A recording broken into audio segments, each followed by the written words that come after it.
Right, so now we will discuss about the central diabetes insipidus, right? In first portion I already explained the normal physiology कि normally आपके body के अंदर क्या होता है, right? अब मैं जो आपको डायबिटीज़ इंसिपिडस के बारे में बताऊंगा उसमें सिर्फ आपने इतना याद रखना है, ओके, कि उसमें एडीएच जो है ना आपका वो कम होता है, ओके। एडीएच आपका कम होता है, एंटी डायूरेटिक हार्मोन नॉर्मली क्या करता था, ये वाटर को रीएब्जॉर्ब करता था, ADH, right? In previous lecture I told you.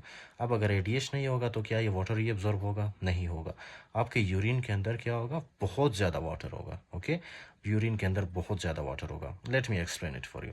अच्छा, इसमें मैंने बताया आपको डायबिटीज़ इंसिपिडस एडीएच कम होता है, और ये कितने टाइप्स के होते हैं? 2 टाइप्स, सीडीआई यानी सेंट्रल, और दूसरा है नेफ्रोजेनिक। अब सेंट्रल सबसे पहले मैं आपको बताता हूँ सेंट्रल डायबिटीज़ इंसिपिडस है क्या।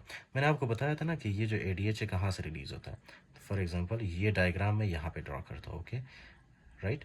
ये है आपका सबसे पहले क्या है, this is your hypothalamus, right, this is your hypothalamus. अब ये जो हाइपोथैलेमस है, राइट, सबसे most common cause of diabetes insipidus, specially central diabetes insipidus, right, that is idiopathic. Idiopathic यानी we don't know the exact cause, okay, but still sometimes क्या है कि ये जो आपका है ना पोस्टीरियर पिट्यूटरी, जो कि क्या रिलीज़ करता है? ADH, anti diuretic hormone. कभी कभी इसमें जो है किसी किस्म का ट्रामा होता है, राइट, ट्रामा होता है जिसकी वजह से एडीएच सिक्रीशन कम होती है, फाइन। उसके अलावा यहाँ पे जो है ना आपका पोस्टीरियर पिट्यूटरी ग्लैंड, क्या है, कभी कभी जो है शीहान सिंड्रोम होता है। Do you know what is Sheehan syndrome? इसमें क्या होता है कि ये जो आपका पिट्यूटरी ग्लैंड है ना, पिट्यूटरी ग्लैंड में जो है जो ब्लड आती है ना नॉर्मली, ये जो फॉर एग्जांपल मैं let me explain it for you. For example ये एक ब्लड वेसल है, ओके, ये एक ब्लड वेसल है। ये ब्लड वेसल पता है क्या करता है? इस तरह से ब्लड लेके आता है, फ्रेश ऑक्सीजनेटेड ब्लड या न्यूट्रिशन लेके आता है हमारे पिट्यूटरी ग्लैंड को। लेकिन कभी कभी क्या होता है कि शीहान सिंड्रोम इस तरह कुछ सिंड्रोम है ना कि ये एक लेडी है, ओके, ये एक लेडी है फॉर एग्जांपल, ये प्रेग्नेंट है, okay. I hope you will understand my diagram. इतना अच्छा तो डायग्राम मैंने ड्रॉ नहीं किया, लेकिन still I hope you will understand. For example this is a lady, right. अब ये जो लेडी है ना, she is pregnant, okay, she is pregnant.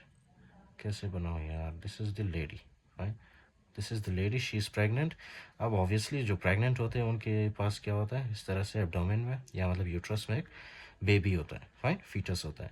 अब आपको पता है जब इनकी डिलीवरी होती है, राइट, डिलीवरी होते वक्त जो है ऑब्वियसली क्या होगा, ये जो फीटस है this will come out of the body of the mother, right, okay, these will come out of the body of the mother, and during this procedure there will be sometimes a lot of bleeding, okay। इसमें क्या होता है, sometimes बहुत ज़्यादा severe bleeding होती है। Severe bleeding की वजह से फॉर एग्जांपल नॉर्मली एक फीमेल के अंदर कितना है, 4.5 या 5 लीटर्स ऑफ ब्लड है ना, तो सीवियर ब्लीडिंग होने की वजह से हो सकता है कि इसमें सिर्फ 3 लीटर ब्लड बचे।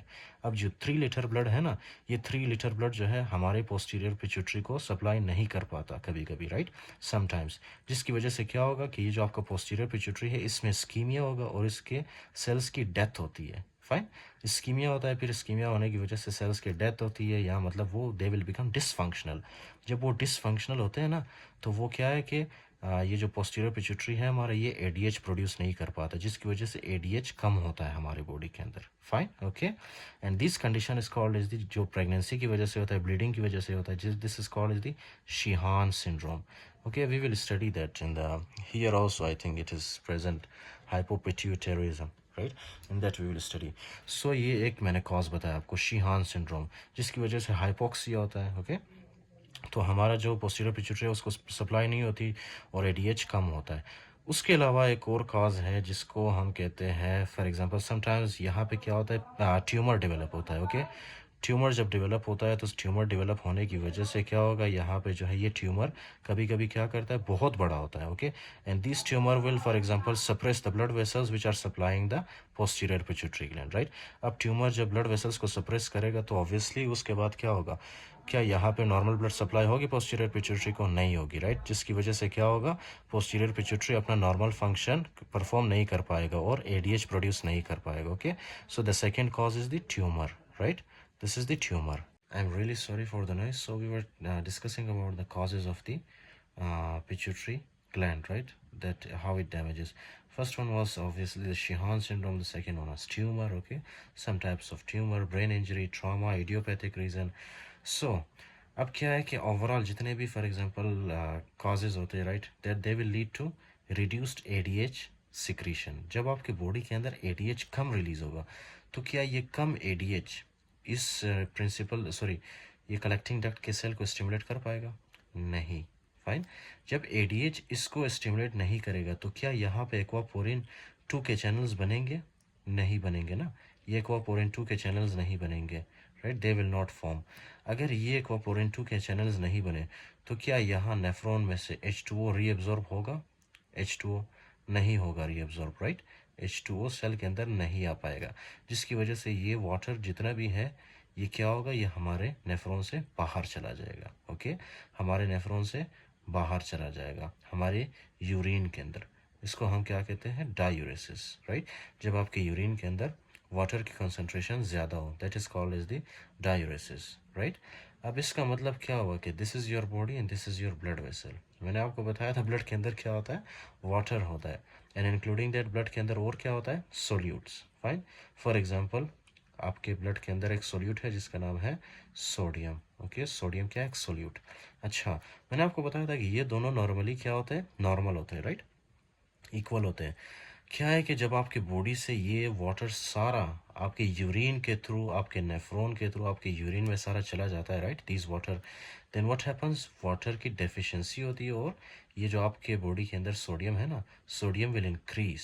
ओके, तो इस वजह से क्या होगा, सेंट्रल डायबिटीज़ इंसिपिडस में क्या होगा, ये जो आपके बॉडी के अंदर है इसकी वाटर की कमी होती है और सोडियम ज़्यादा हो जाता है आपकी बॉडी के अंदर। इसको हम क्या कहते हैं, increase osmolality of the blood. Okay, increase osmolality of blood.